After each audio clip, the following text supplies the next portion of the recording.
This is Chip Maxwell, and you're listening to the Retire Smart podcast with David Brooks.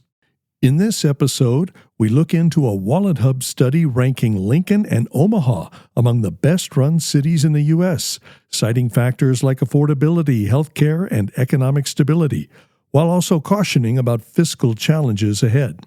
Then we explore the surging retail investor activity, the dangers of leveraged ETFs, and the need for smarter risk allocation. Omaha World Herald headline says, Omaha, Lincoln, ranked among best-run cities in the U.S. This was a survey done by WalletHub. 148 cities. Omaha came in at 48. That's the top third. Lincoln finished number 8 in the survey.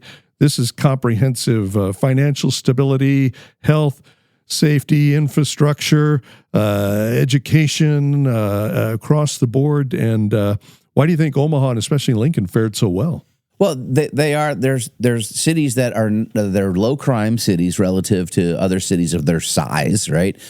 Which makes it a very friendly environment. We also have incredibly good healthcare here in Nebraska relative to other cities of our size. So outcomes in healthcare rank pretty well in the survey there. And the economics, it's not that expensive relative, again, to other places. Now, we all complain about property taxes in both of those cities, as a problem here that we need to still fix, and the brain drain problem. But these are great cities to raise families in. Our weather, while we do get some harsh weather, it's not as harsh as other places. So there's a myriad of reasons why these are great cities to live in. But economically, they've been not overwhelming with debt. Now, I do have concerns going forward on that. Will we go down?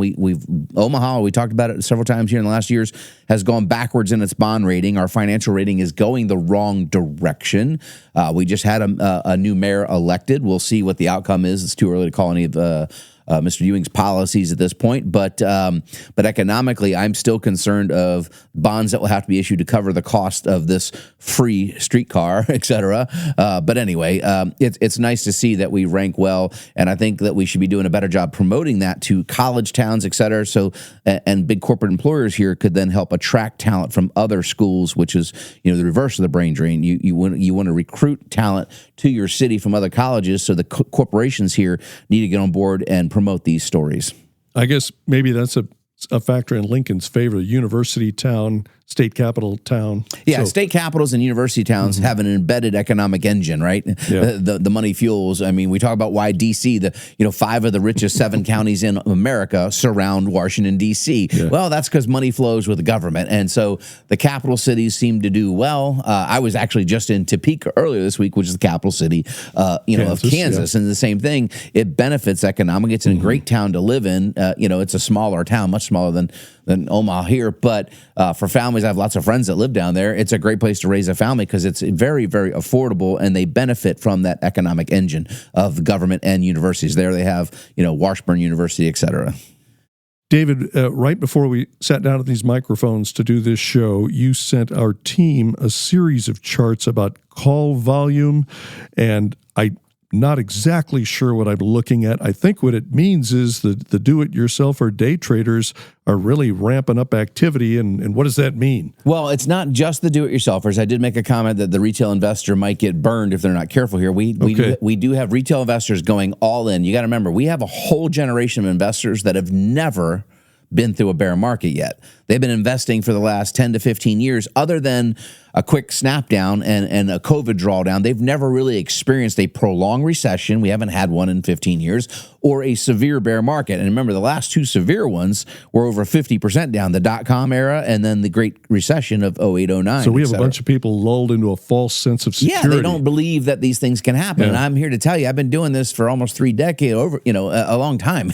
This can happen. I've been through 5 bear markets, et cetera, and it can get ugly. The other thing that's pushing these call volumes up is now the advent of levered ETFs. These are exchange-traded funds that use leverage. Now, we don't use leverage like that for our clients, but retail investors speculate. Give us a definition of what you mean by leverage. So they will use options to try and enhance the return. So for instance, they're on a myriad of stocks. There's over 100 of them out there, but they're single stock ETFs. Like you can buy an exchange traded fund on NVIDIA, perhaps, one of the stocks that's been the best in class here the last 5 years, right? Amazing growth. But you could buy an ETF that gives you 2 times its performance in theory, but when it goes backwards, which it did, it went from 150 all the way down to $90, you lose 2 times as much money. So the lever can work against you as well as for you. And so there's so many people taking on leverage that they don't understand, at least in my humble opinion. When the dam breaks, it gets ugly. And so in that chart, when I sent the call, I sent a couple of just reference charts, and I'm not making any bold predictions, but the first chart was 2000, the dot-com era I just spoke of, where we had a 51% drawdown in the markets. Well, I put up another chart that just showed you the S&P relative 2025 to what we looked like in 2000. And when those wedges break, they break severely. And I'm not predicting it's going to break right now, but I'm just telling you, this is why we like to have some of our clients' assets with zero risk attached to them, principal protected things we can use. And depending what age it is, it would be different what vehicle we'd recommend. But everybody needs to understand how to properly risk allocate. From that 32-year-old questioner to the 72-year-old retiree, we can show you how to appropriately understand how to use risk mechanisms to protect you versus chasing the hot dot with extreme leverage, which unfortunately we're seeing more and more of. And the advent of Twitter and people out there doing that, they're promoting this like crazy. In the advent of gambling now, which is everywhere, sadly, this is the mindset of a whole generation, and they'll get burned at the gambling tables or on their apps betting on sports, and they'll do the same thing in the stock market because they do not understand true investing.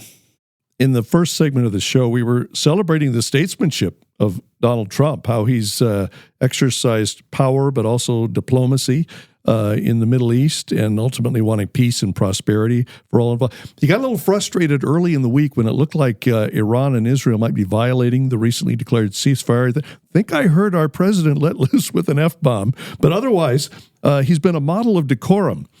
That has not been the case now as we shift our focus back domestically to the Federal Reserve and Jerome Powell. Trump has unleashed, it's bad Trump. It's temper tantrum Trump. He is calling Jerome Powell, he's mad that the Fed has not yet cut interest rates. He's called him dumb, stupid, a numbskull, a moron, a Trump hater. First of all, is his here the story you sent me, the headline was frustrated Trump suggests maybe he will need to change his mind about firing Fed Chair Jerome Powell. Is that what it's coming to?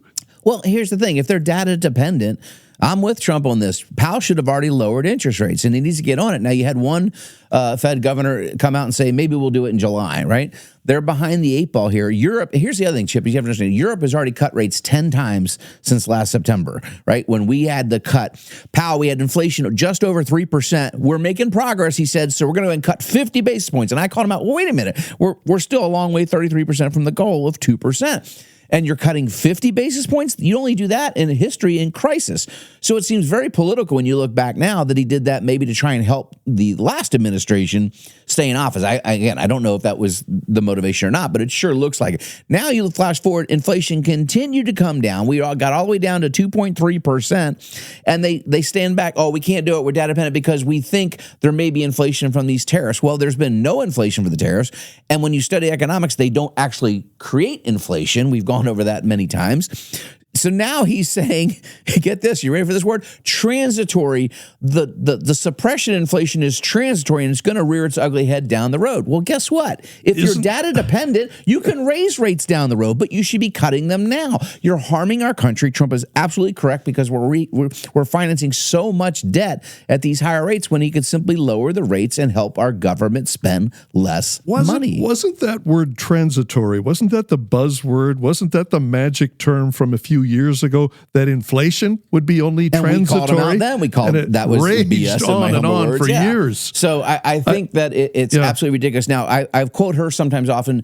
Danielle DiMartino Booth is a macroeconomist. We've quoted her. She's been calling out Powell. Oh, you mean you don't see it? And 31 of the top 100 housing markets in America are negative, Chip, year over year. That is deflationary, and that's the number one component that goes into CPI, the Consumer Price Index, is housing and shelter, the rent equivalents, and those are going down.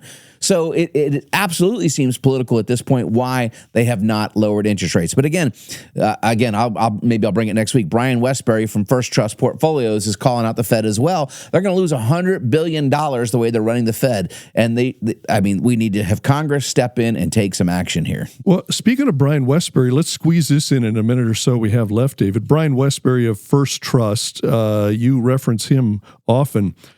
He put out a commentary entitled Dueling Economies. This is comparing the U.S. and China. And if I'm following what he's saying, he says China produces too much but doesn't consume enough. America consumes too much but doesn't produce enough.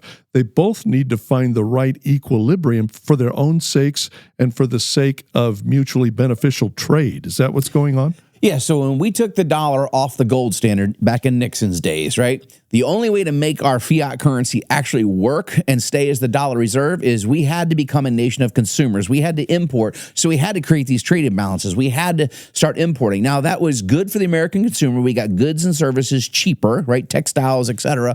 And so it was good for China, which was a developing nation then, as they could crank up their factories, employ more people as their population was exploding. So it worked to the benefit of both nations. And of course, Nixon was the first one to go in and kind of get China to become friendly with the U.S., if people remember, right? So now China has massive population, and their population is starting to decline, and the world has other places to get goods and services. So what Scott Bessert from the Treasury Secretary and what Brian Westbury is summarizing in that article from First Trust is, listen, China needs to start to formulate more of a consumption-based economy. They have the employment base, they have the consumers, so why not sell more goods and services there? And the U.S. needs to get back to some manufacturing for its sovereignty to protect it. So in particular, there are strategic industries we should reshore, which is what Trump is trying to do. Pharmaceuticals being a big one, defense, et cetera, spending, things like that. But we still should have a good, fair trade deal with China and let them manufacture our T-shirts, et cetera, right? So basically, both economies are going to go through a transition. The risk for our investors out there is transitions can come with a period of uncertainty, and markets can reprice during that transition. But the transition is going to happen one way or the other over the next decade.